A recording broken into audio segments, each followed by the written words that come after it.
Les Confessions de saint Augustin, livre 13, chapitre 22. Une âme renouvelée par la grâce tire sa conduite de Dieu. Voilà de quelle sorte mon Dieu est mon Créateur lorsque nous retirons nos affections de l'amour du monde qui nous faisait mourir en vivant, et que notre âme commence de vivre en vivant bien et en accomplissant cette parole de votre apôtre, ne vous conformez pas au monde. Il arrive ce que vous dites ensuite par le même apôtre, mais réformez-vous en nouveauté d'esprit. Ce qui n'est plus être fait selon son espèce, comme il est dit en parlant des bêtes, parce qu'en ce degré plus élevé de vertu et de sainteté, l'on ne s'attache point à l'imitation des hommes qui nous ont précédés, et on ne prend point pour règle de la bonne vie ce que des hommes, quoique meilleurs que nous pourraient prescrire par leur autorité particulière. Car il n'a pas été dit que l'homme soit fait selon son espèce, mais faisons l'homme à notre image et ressemblance, afin que nous puissions nous-mêmes, par la lumière de votre grâce, reconnaître quelle est votre volonté. Et c'est pour cela que ce même dispensateur de vos mystères, ne voulant pas que ceux qu'il avait engendrés par l'Évangile demeurassent toujours comme de petits enfants, qu'il fut obligé de nourrir de lait et de tenir entre ses bras comme une nourrice, leur dit « Réformez-vous en nouveauté d'esprit pour connaître la volonté de Dieu et savoir discerner ce qui est bon, ce qui est plus agréable et ce qui est entièrement parfait. C'est aussi pour cela même que vous n'avez pas dit que l'homme soit fait, mais faisons l'homme, et que vous n'avez pas dit selon son espèce, mais à notre image et ressemblance. Car étant renouvelé en esprit et en connaissant lui-même votre vérité, il n'a pas besoin d'un homme qui la lui montre, afin de se rendre imitateur d'une créature semblable à lui. Mais vous-même l'enseignant, il connaît de lui-même quelle est votre volonté et discerne ce qui est bon, ce qui vous est agréable et qui est parfait, et vous le rendez capable de voir la trinité de votre unité et l'unité de votre trinité, d'où vient qu'ayant été dit au pluriel « faisons l'homme », il est dit ensuite au singulier « et Dieu fit l'homme ». Et ayant été dit au pluriel « à notre image », il est dit après au singulier « à l'image de Dieu ».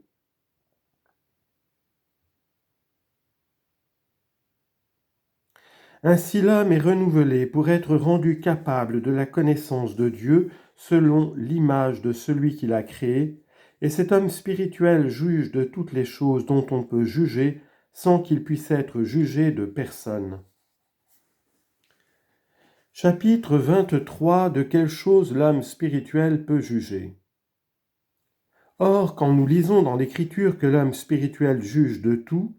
cela veut dire que sa puissance s'étend sur tous les poissons de la mer, sur tous les oiseaux du ciel, sur tous les animaux tant apprivoisés que farouches, sur toute la terre et sur tous les reptiles qu'elle contient. Ce qu'il fait par cette intelligence qui le rend capable de comprendre ce qui est de l'Esprit de Dieu, de laquelle s'étant éloigné lorsqu'il était élevé dans un si haut point d'honneur, il est devenu semblable aux animaux qui sont sans raison. Ainsi, mon Dieu, parce que nous sommes l'ouvrage de vos mains et que vous nous avez créés dans les bonnes œuvres, non seulement ceux qui président spirituellement sur les autres, mais aussi ceux qui leur sont spirituellement soumis, jugent spirituellement. Je dis tous ceux qui sont spirituels, soit qu'ils soient établis sur les autres, ou bien qu'ils leur soient soumis, parce qu'ainsi qu'en créant l'homme, vous l'avez fait mâle et femelle, vous en usez de la même sorte en ce qui est de votre grâce spirituelle. Quoique selon le sexe du corps il n'y ait ni mâle ni femelle, comme l'on n'y distingue point le juif d'avec le païen, ni l'esclave d'avec le libre. Néanmoins, ils exercent tous un jugement spirituel, quoique leur pouvoir ne s'étende pas jusqu'à juger des pensées spirituelles qui luisent dans le firmament, c'est-à-dire des dons de l'Esprit de Dieu, comme est l'intelligence et la science des choses divines. Car il n'appartient pas aux hommes de juger de ce qui doit avoir une autorité si sublime. Ils ne doivent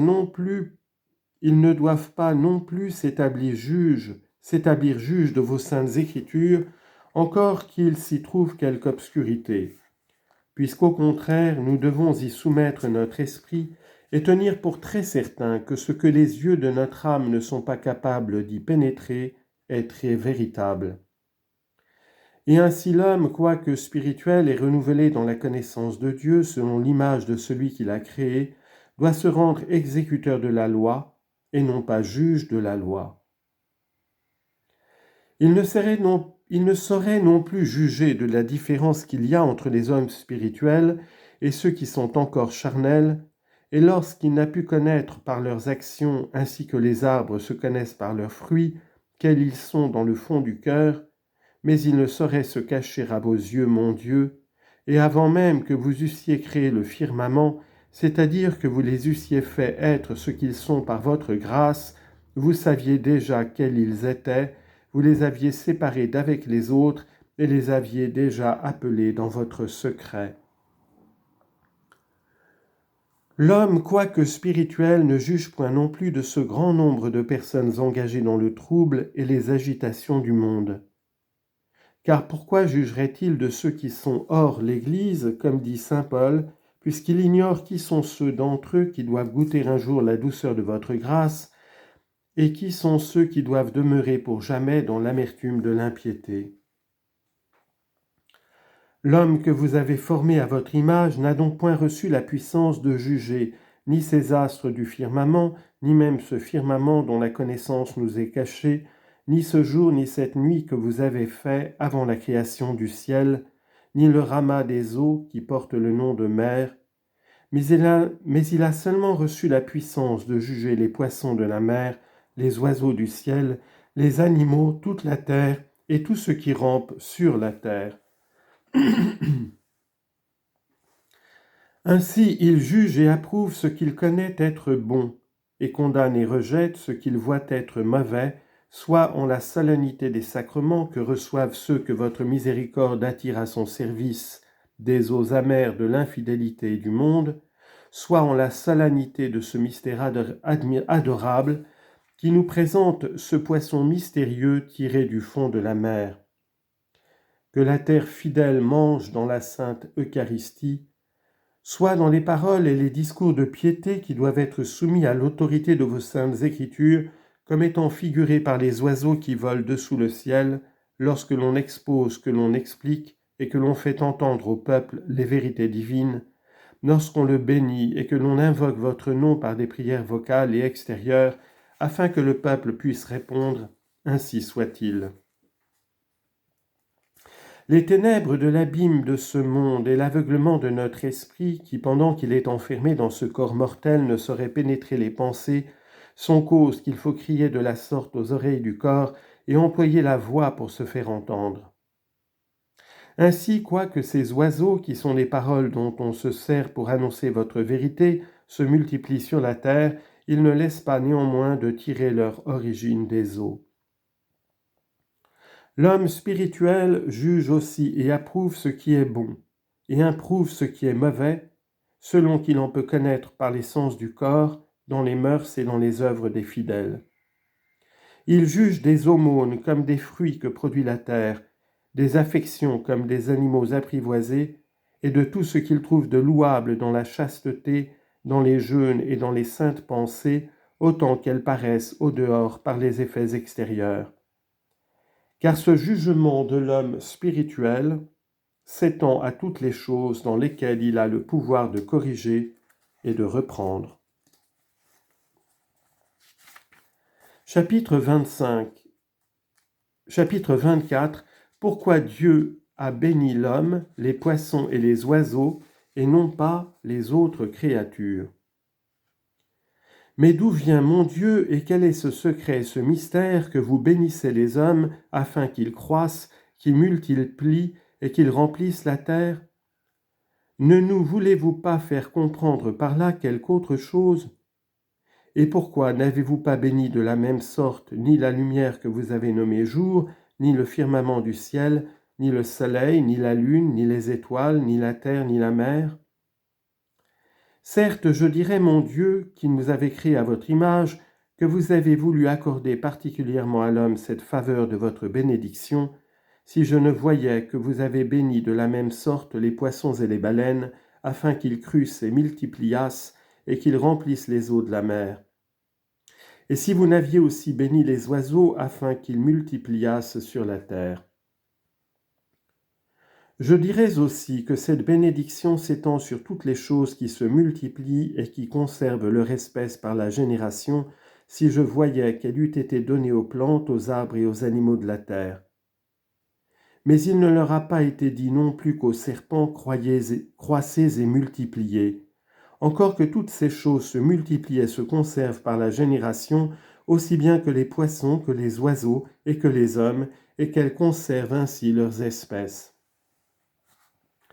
Dirais-je donc, ô éternelle vérité, et qui êtes la lumière de mon âme, que ces paroles ont été dites inutilement et sans dessein? Ne permettez pas, mon Dieu, qui êtes le Père et la source de la piété, que votre serviteur ait cette pensée. Mais encore que je n'entende pas ce que vous avez voulu signifier par cette manière de parler,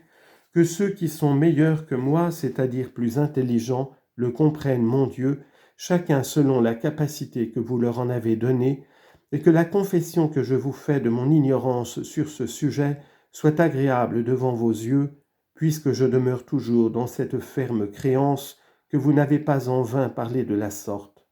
Et je ne craindrai pas de dire ce qui me vient sur cela en la pensée. Car la chose est vraie en soi, et je ne vois rien qui m'empêche d'expliquer de la sorte les paroles figurées de vos Écritures. Je sais que les signes corporels nous représentent en diverses sortes ce qui n'est entendu par l'esprit qu'en une même manière, et qu'au contraire l'esprit entend en diverses manières ce que les signes corporels ne lui représentent que d'une sorte. Comme par exemple l'amour de Dieu et du prochain, qui est exprimé corporellement et sensiblement par tant de divers signes, par tant de langues différentes et par d'innombrables façons de parler en chaque langue, n'est entendu que d'une même sorte par l'esprit, et c'est en cette manière que les poissons croissent et se multiplient dans les eaux. Mais considérez de plus, qui que vous soyez qui lisez ceci, considérez, dis-je, qu'encore que l'Écriture ne dise qu'en une même manière et par ces seules paroles, Dieu créa au commencement le ciel et la terre,